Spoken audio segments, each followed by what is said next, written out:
Olá, crianças! Bom dia, tudo bem com vocês? Sou a professora Ivani Souza e por hoje, ser segunda-feira, vamos dar início a mais uma videoaula da nossa disciplina de Ciências. E para começar a nossa aula, para que vocês possam acompanhar melhor, sugiro que vocês peguem o livro, aonde vocês vão pegar o módulo 2, tá? Módulo 2, Disciplina de Ciências, lá na página 2, aonde vocês vão encontrar justamente essa página aqui, tá? Módulo 2, Disciplina de Ciências, na página 2. E hoje nós vamos estudar sobre os seres vivos. Olha aí que tema bacana! Hoje nós vamos estudar os seres vivos. Então, com o livro na mão, podemos perceber que de imediato, para podermos explorar esse tema maravilhoso, nós temos uma obra de arte. Observem aí no livro de vocês, ó. Essa obra de arte é de um brasileiro, tá? Chamado Cândido Portinari, é isso aí. Ele se inspirou em cenas da sua própria infância, ou seja, da sua vida, né? Do seu passado, quando ele era criança. Ele se inspirou naquela época e fez essa obra de arte. Então, quero que vocês analisem para que em seguida vocês possam escrever aí, tá bom? Vamos lá só observar. Questão de número 1. Descreva o que você vê na paisagem retratada. O que vocês conseguem observar nessa imagem? Podemos identificar um ambiente natural, é verdade? Podemos identificar montanhas, crianças brincando, animais, adultos trabalhando. Então, é uma obra de arte bem tranquila. Questão de número 2. Que seres vivos você identificou nessa obra de arte? Quais são os seres vivos aí identificados nessa obra? Podemos perceber que tem quem? Os animais, como o cavalo, as pessoas, né, que é o adulto e as crianças, e temos as plantas aí, né, a grama, as árvores, tudo isso são seres vivos, tanto os animais como o cavalo e as pessoas, como as plantas, são classificados como seres vivos. E questão 3.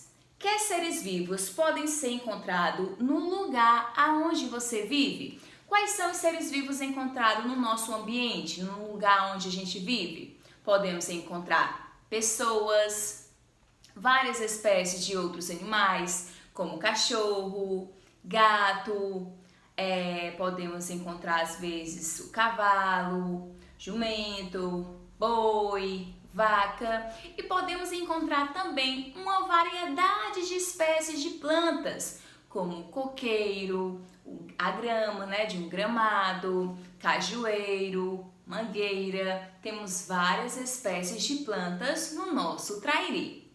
Virando, nós vamos estudar agora sobre as características dos seres vivos. Observem aí. Na obra de arte de Cândido Portinari, vocês puderam observar uma paisagem rural, um espaço rural, com crianças brincando próximas à natureza. As crianças, os cavalos e as plantas são exemplos de seres vivos. Os seres vivos, eles apresentam algumas semelhanças, ou seja, tanto as plantas como os animais, pessoas, cavalo, boi, têm semelhanças de seres vivos. Por quê? Porque eles passam pelo ciclo vital, mais conhecido como ciclo da vida. Nascem, crescem, reproduzem-se e morrem. Todos seres vivos passam por esse processo. Nascem, crescem, reproduzem-se e morrem. Muitas vezes, alguns pulam dessa fase. Ele só nasce, cresce e morre. Não tem a oportunidade de se reproduzir, mas eles acabam passando por um processo da etapa do ciclo da vida. Tanto as plantas como os animais passam por esse processo do ciclo vital. No livro de vocês, podemos observar algumas etapas do ciclo da vida de um galo. Observem aí. Primeiro, ele estava no ovinho, né? Depois, ele se tornou um pintinho, aonde o ovo quebrou e o pintinho saiu. Em seguida, o pintinho ficou em fase de crescimento e se desenvolveu até ficar na fase adulta. Então, aqui houve um processo do ciclo da vida. Nasceu, cresceu e se desenvolveu, não é verdade? Os animais passam por várias mudanças no seu ciclo da vida.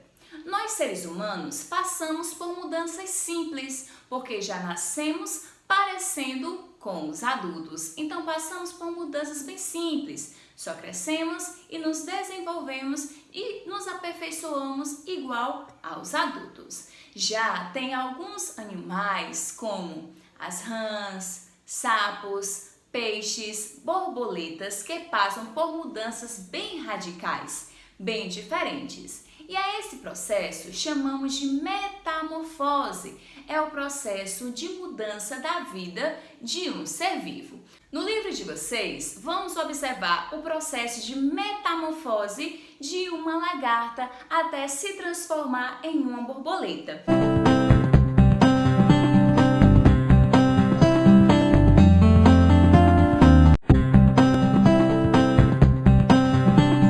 Após o acasalamento, a borboleta deposita os ovos fecundados, geralmente em folhas ou em galhos de vegetais. Dentro de cada ovo fecundado desenvolve-se uma lagarta. Ao sair do ovo, a lagarta alimenta-se das folhas do vegetal.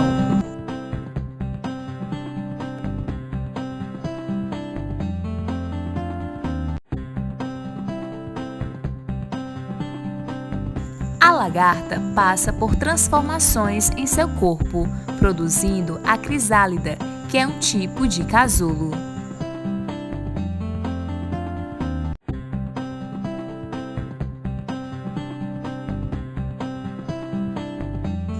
Quando a metamorfose se completa, a crisálida se rompe e libera a borboleta.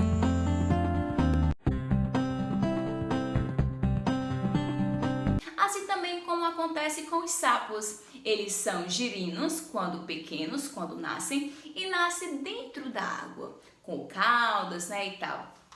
A partir do momento que ele vai se desenvolvendo, a cauda ela vai quebrando, ou seja, ela cai, aquela cauda cai do corpo e o corpo começa a se desenvolver e passa para a fase adulta e ele deixa de viver na água para viver na terra e de lá tirar os seus principais nutrientes para sobreviver. Então também podemos chamar de metamorfose o processo de vida que acontece com os sapos. Uma das características dos seres vivos é a capacidade de se reproduzir, ou seja, por meio da reprodução, eles dão origens a novos descendentes da mesma espécie.